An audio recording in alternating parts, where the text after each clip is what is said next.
صدیوں کی تاریخ میں گندھا یہ قدیم خطہ ان دنوں ریل کے ایک جدید نظام کی توسیع کی وجہ سے توجہ کا مرکز ہے۔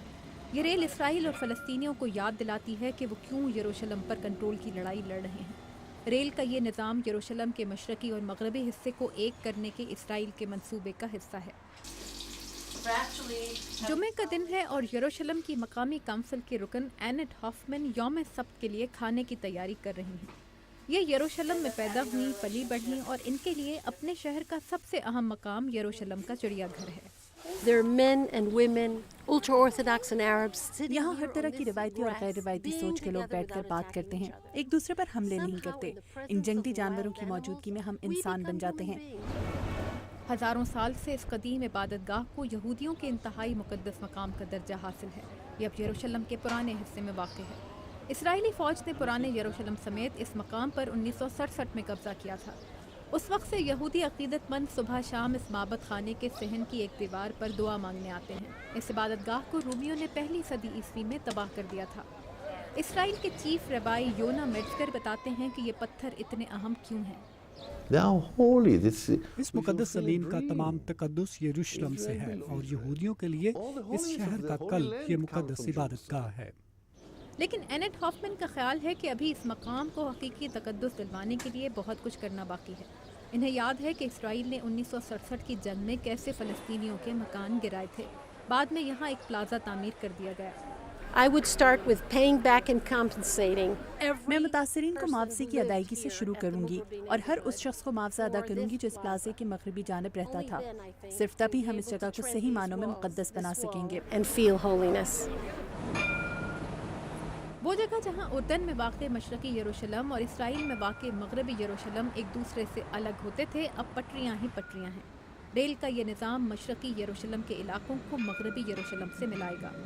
یروشلم کے کئی فلسطینی مکینوں کے لیے ریل کا نظام ان کی زمین پر اسرائیل کے قبضے کی علامت ہے۔ مسجد اقصیٰ کے صحن میں وہ مقام بھی ہے جس کے بارے میں کہا جاتا ہے کہ حضرت ابراہیم علیہ السلام نے وہاں اپنے بیٹے اسماعیل علیہ السلام کی قربانی پیش کی تھی۔ یہ یہودیوں کی قدیم عبادت گاہ کا مقام بھی ہے۔ فی روض رسول اللہ صلی اللہ علی محمد صلی اللہ۔ مسلمانوں کا عقیدہ ہے کہ حضرت محمد صلی اللہ علیہ وآلہ وسلم اسی مقام سے معراج کے سفر پر روانہ ہوئے تھے۔ مسلمانوں نے مقام اقصیٰ کا کنٹرول 7ویں صدی میں عیسائیوں سے حاصل کیا اور تب سے وہ اس مقام پر اپنے حق کا دعویٰ کرتے ہیں۔ لیکن اسرائیل کی جانب سے سیکیورٹی کے لیے تعمیر کی گئی دیوار قائم ہونے کے بعد دوسری طرف رہنے والے فلسطینی مسجد اقصیٰ نہیں آ سکتے۔ یروشلم کے مسلمانوں کا کہنا ہے کہ مسلمان علاقوں کا کنٹرول مسلمانوں کے پاس ہی ہونا چاہیے۔ شیخ محمد حسین یروشلم کے مفتی ہیں۔ طبعا في فرق كبير۔ اسرائیل اور اردن کے کنٹرول میں فرق ہے۔ اردن کا کنٹرول فلسطین پر اسلامی حکومت کا کنٹرول تھا۔ فلسطین اور یروشلم پر حضرت عمر کے زمانے سے مسلمانوں کی حکومت رہی، اس لیے اس شہر پر مسلمانوں کی چھاپ نظر آتی ہے۔ محمد داجانی کا اس قدیم شہر سے رشتہ کئی صدیوں پر محیط ہے۔ گزشتہ 44 سالوں میں علاقے میں بہت کچھ بدل گیا ہے۔ اب داجانی کے پرانے محلے میں یہودی رہتے ہیں۔ مغربی یروشلم میں جہاں ان کے آباء و اجداد کی قبریں تھیں، اب ایک پارک قائم کر دیا گیا ہے۔ Once Jews preach and practice Judaism. کبھی یہودی یہاں عبادت کریں، کبھی عیسائی اور کبھی مسلمان، تب ہی یہ شہر محبت، امن اور تحمل کا گہوارہ بنے گا۔ ہزاروں لوگ صدیوں سے یہاں پیدل آ رہے ہیں۔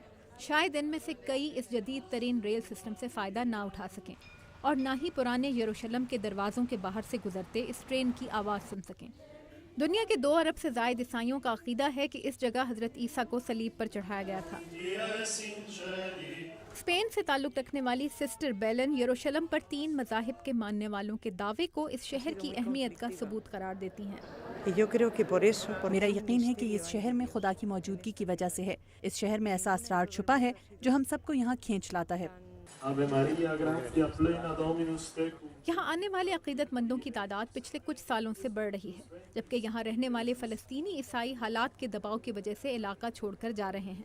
آخری مرتبہ عیسائیوں نے اس علاقے پر کنٹرول کے لیے صلیبی جنگ لڑی تھی، جب انہوں نے اپنے مقدس مقامات تک راہداری حاصل کرنے کے لیے یہ علاقہ مسلمان حکمرانوں سے چھینا تھا۔ اس وقت یروشلم میں رہنے والے تینوں مذاہب کے لوگوں کو اپنے مقدس مقامات تک رسائی چاہیے۔ یروشلم کی سڑکوں پر عرب، یہودی اور عیسائی ایک دوسرے سے ملتے جلتے ہیں، لیکن کوئی نہیں جانتا کہ بقائے باہمی کے اس مشکل بندوبست میں آسانی کب تک پیدا ہو سکے گی۔ پھر بھی انہیں امید ہے کہ ایک دن یروشلم یا بیت المقدس اپنے نام کی طرح مبارک اور امن کا گہوارہ ضرور بن سکے گا۔ لوئیس ریمیریز کے ساتھ تابندہ نعیم، اردو VOA۔